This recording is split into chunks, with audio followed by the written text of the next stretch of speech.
मौसम की हवा अब बदल रही है। रात के तापमान में गिरावट के साथ ठंड ने दस्तक देनी शुरू कर दी है, लेकिन इस ठंड के साथ अब हवा फिर से पतली हो रही है। दिल्ली एनसीआर में एयर क्वालिटी इंडेक्स यानी AQI बुरी स्थिति में पहुंच रहा है।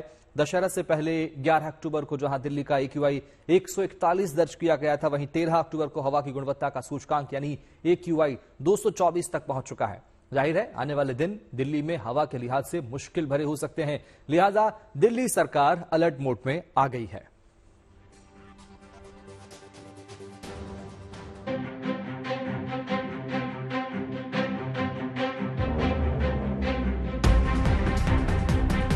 सर्दियां दस्तक देने वाली हैं और इसी के साथ दिल्ली एनसीआर के शहरों में हवा भी प्रदूषित होना शुरू हो चुकी है।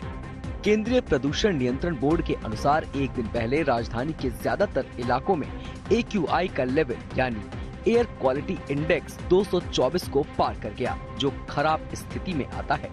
इसके पीछे वजह बताई गई दशहरे के मौके पर हुई आतिशबाजी। लिहाजा हालात को देखते हुए दिल्ली सरकार की तरफ से एंटी डस्ट कैंपेन को आज से और तेज करने की तैयारी है, ताकि हवा में प्रदूषण के स्तर को कम किया जा सके। विंटर एक्शन प्लान के माध्यम से हमारी कोशिश यही हो रही है कि कैसे, और क्योंकि सर्दियां जो बढ़ेंगी, मौसम प्रतिकूल होगा तो प्रदूषण का स्तर और बढ़ता है। हवा रुक जाती है, बारिश बंद हो रही है और जो टेम्परेचर डाउन होता है तो उसका असर दिल्ली पे पड़ता है। उसको कैसे कम किया जाए, इसीलिए हम तमाम विंटर एक्शन के माध्यम से प्रयास कर रहे हैं। दिल्ली एनसीआर के शहरों में रहने वाले लोगों के लिए वायु प्रदूषण की समस्या नई नहीं है। हर साल सर्दियां आने के साथ ही वायु प्रदूषण बढ़ने लगता है। ऐसे में सरकारी एजेंसियां इस समस्या से निपटने के लिए अब पहले से ही एक्शन प्लान तैयार रखती हैं, जो प्रदूषण की स्थिति को देखते हुए चरणबद्ध तरीके से लागू किया जाता है। इस बार दिल्ली सरकार प्रदूषण की ज्यादा गंभीर स्थिति होने पर आर्टिफिशियल रेन कराने पर भी विचार कर रही है। जैसे कई सारे एक्सपर्ट का कहना है कि जो दिल्ली में 200 दिनों के जो अच्छे दिन मिले हैं, उसमें बारिश का एक अहम रोल है।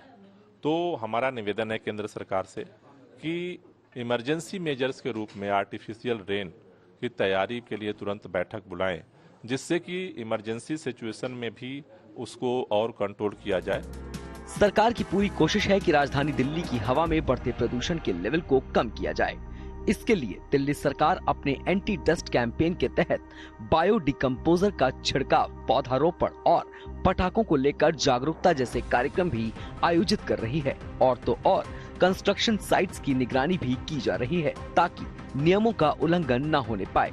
इसी एंटी डस्ट कैंपेन के तहत नियमों का उल्लंघन करने पर जुर्माना और कानूनी कार्रवाई करने के भी निर्देश दिए गए हैं। Bureau report, good news today.